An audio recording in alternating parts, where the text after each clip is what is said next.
प्रधानमंत्री नरेंद्र मोदी डुबकी जब उन्होंने लगाई उस समय की तस्वीरें, ताजा तस्वीरें आप देख रहे हैं। और यहां पर आप देख रहे हैं प्रधानमंत्री नरेंद्र मोदी उसके बाद अर्घ्य दे रहे हैं, सूर्य को अर्घ्य दे रहे हैं। इस दौरान विधान होता है कि देवताओं को,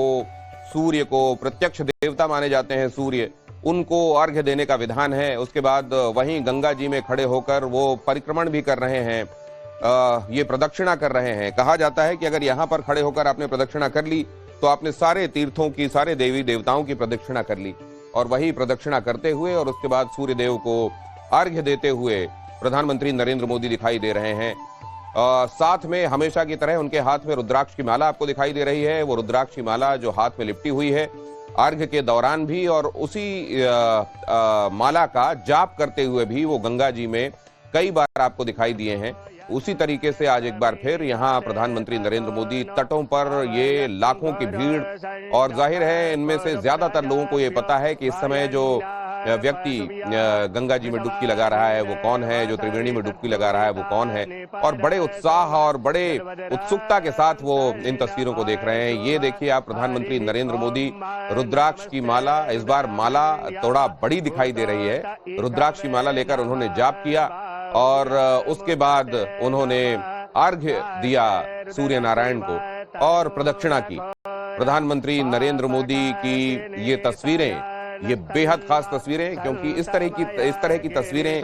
सारे सनातन धर्मावलंबियों के मस्तिष्क में हमेशा के लिए अंकित हो जाती है। और उनकी तो बात खैर छोड़ ही दीजिए, जो सनातन धर्म के साथ द्वेष रखते हैं उनको भी ये, उनके ना चाहते हुए भी ये तस्वीरें उनके दिमाग में इसलिए अंकित हो जाती हैं क्योंकि वो जानते हैं कि कौन है वो जो सनातन धर्म की ध्वजा को मजबूती के साथ लेकर आगे बढ़ रहा है। प्रधानमंत्री नरेंद्र मोदी और योगी आदित्यनाथ इस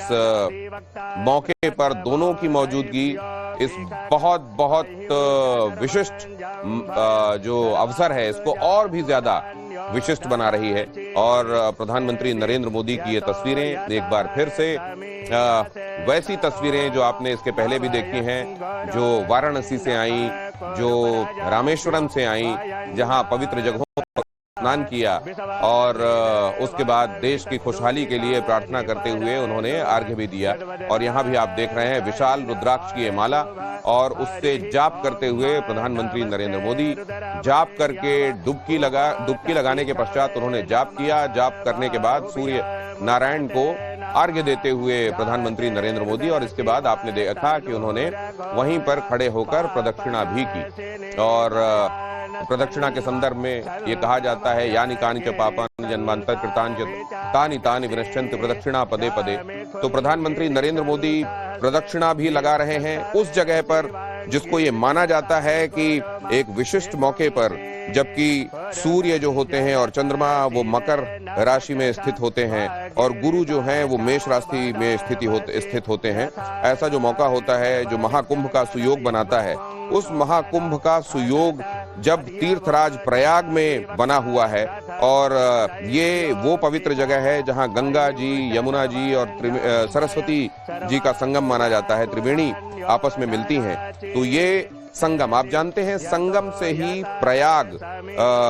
शब्द उद्भूत हुआ है। प्रयाग, जहां पहली बार यज्ञ हुआ हो उस जगह को प्रयाग कहते हैं, प्रथम यज्ञ जहां हुआ हो इस पूरी धरती का। और प्रयाग, ये तीर्थराज प्रयाग जो है, यहाँ ये माना जाता है कि ब्रह्मा जी ने यहाँ पर पहला यज्ञ किया था। इस पूरी सृष्टि में यज्ञ की शुरुआत जहां से हुई वो यही जगह है प्रयाग, इसीलिए इसका नाम पड़ा। तीर्थराज प्रयाग में इस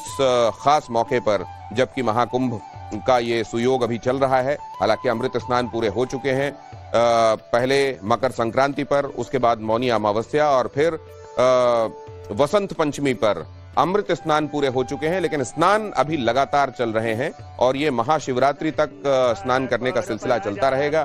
प्रधानमंत्री नरेंद्र मोदी आज जब वहां पहुंचे हैं तो हम आपको लगातार बता रहे हैं कि ये पंचांग के हिसाब से भी विशिष्ट मौका है। गुप्त नवरात्रि की अष्टमी तिथि है और इसके अतिरिक्त आज भीष्म अष्टमी भी है, वो तिथि जबकि भीष्म पितामह को मोक्ष की प्राप्ति हुई थी। भीष्म पितामह जो कि बाणों की शैया पर लेटे हुए थे और वो भी इस बात का इंतजार कर रहे थे कि सूर्य उत्तरायण हो और उसके बाद वो अपने प्राणों को त्यागें। तो उस दौरान कहा जाता है कि गंगा जी को वहां जहां कुरुक्षेत्र में भीष्म पितामह सरशैया पर लेटे हुए थे, वहां अर्जुन ने अपने बाणों से गंगा जी को प्रकट किया था और उसके बाद भीष्म पितामह को मोक्ष प्राप्त हुआ था। वो दिन, वो तिथि जब भीष्म पितामह को मोक्ष मिला था, आज ही का दिन भीष्म अष्टमी, और इस लिहाज से भीष्म अष्टमी और गुप्त नवरात्रि की अष्टमी तिथि इस दिन को बहुत खास बना रही है। प्रधानमंत्री के कंसिडरेशन में यह भी था कि तब वहां पर जाया जाए जब बहुत ज्यादा भीड़ ना हो और लोगों को असुविधा ना हो, क्योंकि वीआईपी प्रोटोकॉल जब अपनी जगह पर होता है तो आप जानते हैं वीआईपीज के लिए रूट लगते हैं, आम लोगों की आवाजाही खास जगहों से रोक दी जाती है, और इसलिए प्रधानमंत्री ने इन तमाम फैक्टर्स को कंसीडर किया होगा। हालांकि एक दूसरा फैक्टर्स जो राजनीति के जानकार हैं वो ये मानते हैं कि क्योंकि दिल्ली में चुनाव है और इस सब का एक सांकेतिक, बड़ा सांकेतिक महत्व होता है। कई लोग तो मैं ये देख रहा हूं कि कुछ एक अखबारों ने ये भी रिपोर्ट किया कि प्रधानमंत्री नरेंद्र मोदी 11 मौकों पर चुनाव के समय किसी न किसी तीर्थ में रहे हैं, और उनमें से 8 में से 6 मौके ऐसे हुए हैं जब चुनाव के दौरान उनकी पार्टी को जीत हासिल हुई है। तो कई तरह के एनालिसिस, कई तरह की विवेचनाएं चल रही हैं, लेकिन हमारे साथ हमारे संवाददाता गौरव मौजूद हैं जो आपको इस वक्त वहां क्या चल रहा है आंखों देखी बता रहे हैं। गौरव, ओवर टू यू।